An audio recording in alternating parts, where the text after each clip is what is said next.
Friends of the media, good morning. Welcome to the Meet the Press session. The Acting Chief Executive will first say a few words. Members of the public, members of the media, this is the first Meet the Media session before the Executive Council meeting in the Year of the Snake. So first of all, I wish you all a prosperous, healthy, and healthy Year of the Snake. Now, this Chinese New Year, we have seen vibrant activities in the market. The government and various organizations launched various celebratory activities, bringing the public and visitors to take part in these activities. So I think we could all feel the festive atmosphere. Now, during the Chinese New Year Golden Week, 1.4 million visitors came to Hong Kong, similar to that in the year before. And for hotel occupancy rate is generally 90%, so we see many people in the territory. And then for the entire Chinese New Year Golden Week, more than 2,200 mainland inbound tour groups visited Hong Kong. And on the second day of the Chinese New Year, there's a record 440 mainland tour groups visited Hong Kong. Now, on the first day of the Chinese New Year, there's the parade, and then second day of Chinese New Year, the fireworks display. There were many people attending these events. They were highly popular, and everybody could feel the festive atmosphere. And then for the Chinese New Year race day on the third day, the 10,000 people went to the race course. Is a record again. So during the Chinese New Year, there was vibrant market activities, and we could see a visible number of people on the street. And I checked with some shop operators. They were happy with the performance, and business was better than the year before. And then on visitors' satisfaction with some shopping, food and beverage, etc., with Hong Kong, the satisfaction rate was 90%. So in the past year, in China, you could see there's a good tourism performance. In January, 4.74 million visitors came to Hong Kong, and from the mainland, there were 3 million visitors. So that's an increase of 4% and 25% year on year. That's the largest number of mainland visitors and visitors for a single month. And we have seen encouraging visitor arrival numbers. And then the Hong Kong Tourism Board also conducted a survey on a scale of 1 to 10. The satisfaction rate for overnight visitors was 8.8. And 94% said they would recommend Hong Kong to others. And so the level was higher than that in 2023. And we could see that Hong Kong is very much appealing to visitors. In the Year of the Snake, we're going to see more good news. The twin panda, the elder sister and the younger brother, they will start meeting the public on Sunday. And then the largest sports facilities, Kai Tak Sports Park, will officially open on the 1st of March. Since mid-June last year, I led the interdepartmental working group on the Kai Tak Sports Park. We've been actively making plans and preparations for various departments and bureaus to make for the opening of the Kai Tak Sports Park. In the 3 venues of the Kai Tak Sports Park, we have held 15 different stress tests and test drills of different scales. And there were 2 sessions where around 63,000 and 50,000 people took part in the drill, and the result was satisfactory. There will still be more stress tests and test drills. There will be another 63,000 people stress test. I am confident that the park is all ready to officially open on the 1st of March.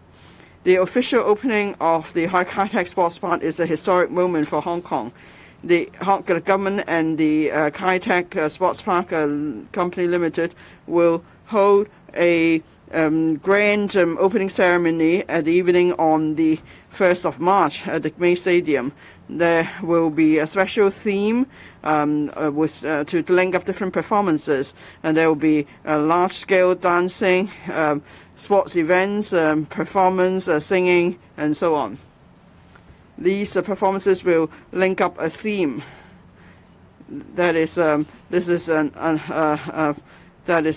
we will have four different themes, and that shows that at a different stage of the development of Hong Kong, what the role we played.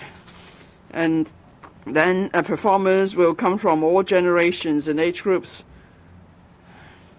There will be representatives from the sports and cultural sector and arts sector, and then they will all be there to witness the grand opening of the sports park. The current plan is that the event will start at 6:30 p.m. on the 1st of March.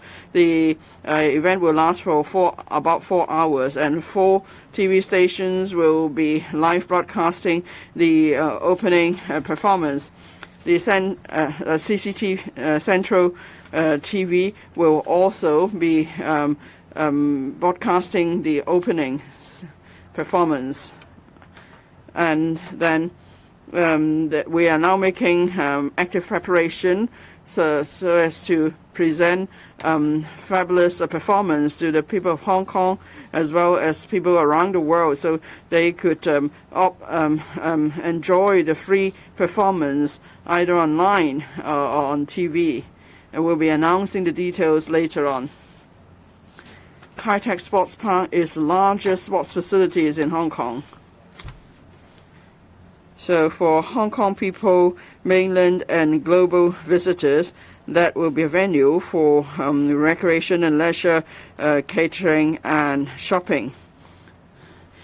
Like members of the public, we have high anticipation for the opening of the sports park. We believe there will be large-scale events held in Hong Kong that will promote the development of different industries. So we'll seize upon the opportunity and unleash the full potential of the Kai Tak Sports Park to make it a landmark, a new landmark for Hong Kong. Thank you. The floor is now open to questions. Please first identify the organization represent before you speak. The gentleman in the blue suit. I'm now from Now TV. Now, Mr. Xia Baolong came to visit. How come he would meet you while the chief executive was away? Was that a challenge for you? And did he give instructions on what you need to do? And what about freezing the pay or cutting the pay of civil service? Was that a matter considered?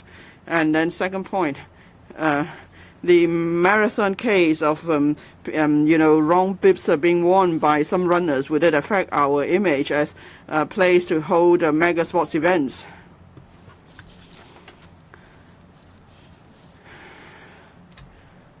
On Sunday,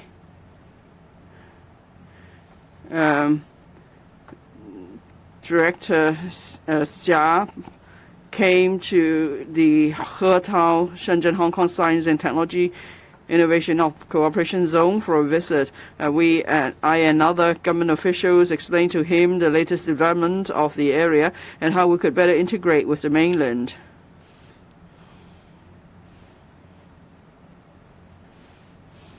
So that helped Director Xia to better understand the situation in Hong Kong. Of course, in that afternoon, there was a forum or seminar.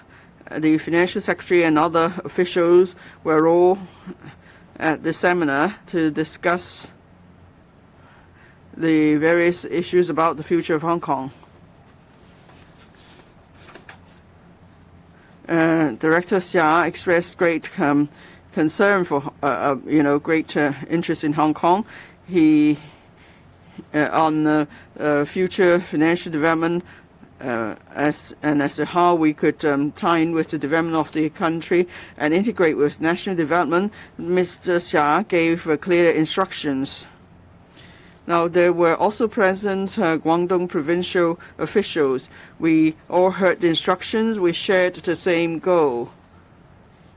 And on how Hong Kong could integrate into national development and how we could make the most of the northern metropolis and the Hetao area. His instructions definitely helped us much in planning the way forward. On the civil service pay, you know, there is an established mechanism for adjusting civil service pay. We will consider a number of factors such as the economy of Hong Kong, the rise in living costs,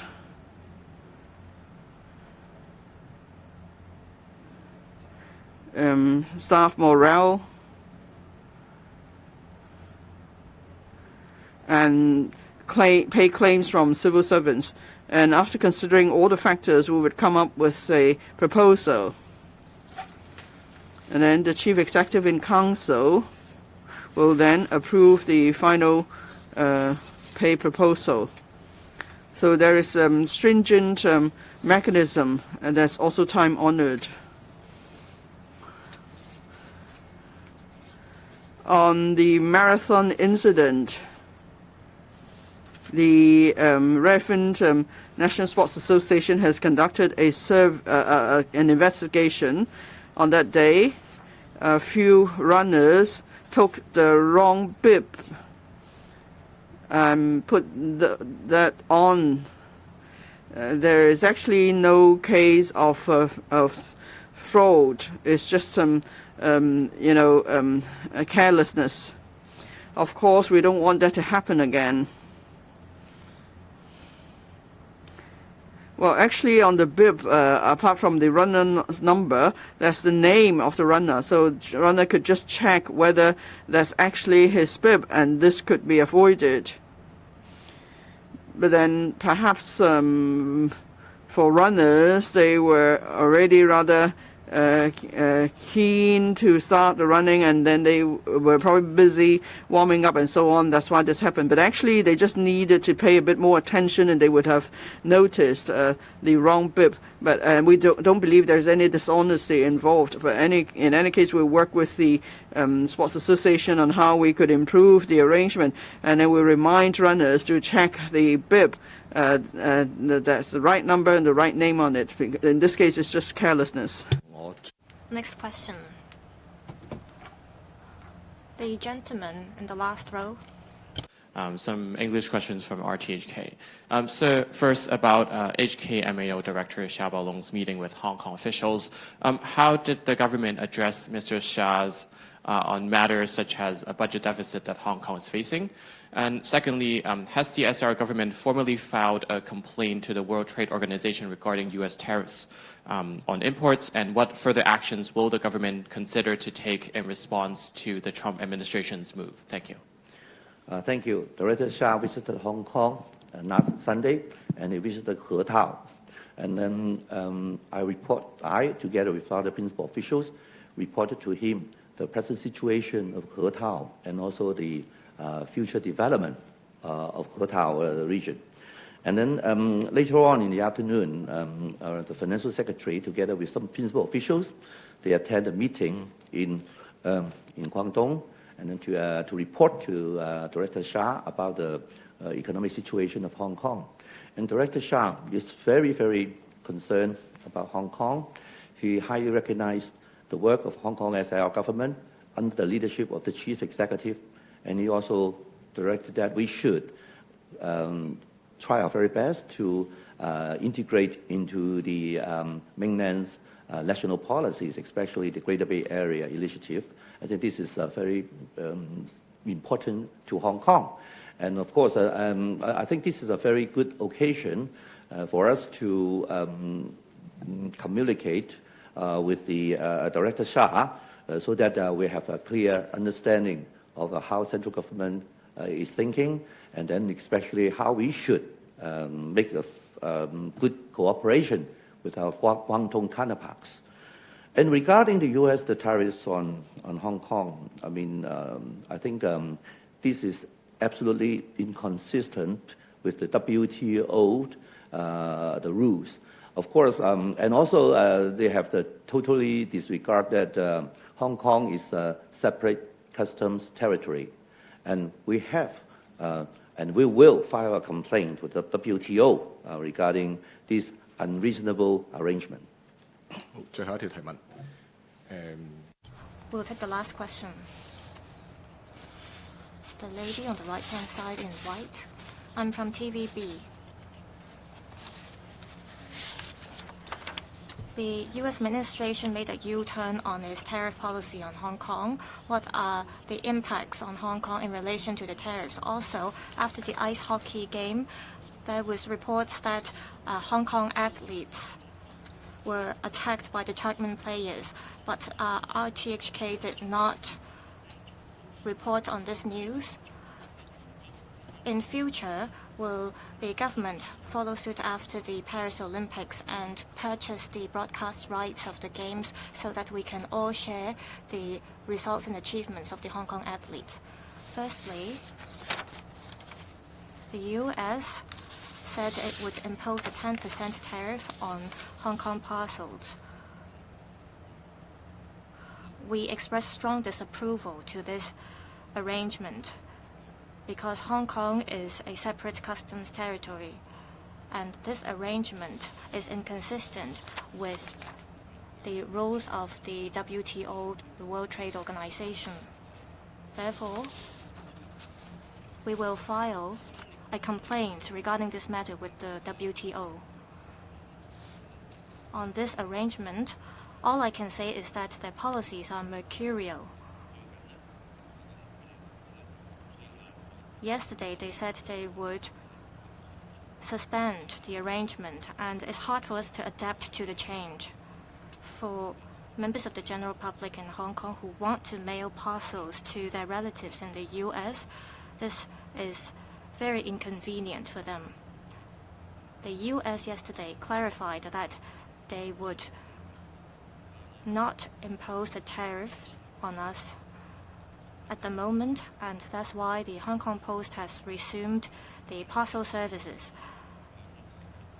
However, we will still file a complaint with the WTO. This is because the arrangement was very unreasonable, and the U.S. has totally ignored our status as a separate customs territory. Concerning our athletes who were attacked by the Turkmen players, this is an uncivilized act. Yesterday, the chief executive visited the injured sports players from Hong Kong. Luckily, they were mildly injured and they are recovering. The chief executive commended their calmness, and our athletes did not react dramatically to the incident. We hope that our athletes could achieve great results in the future.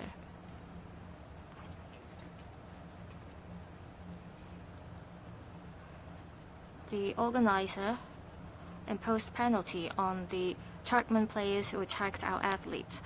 I hope there won't be such unhappy incidents again in the future.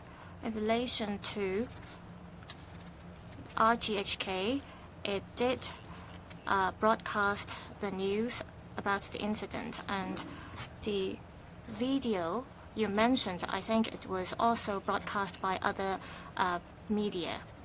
I hope there won't be such an incident again in the future. Thank you.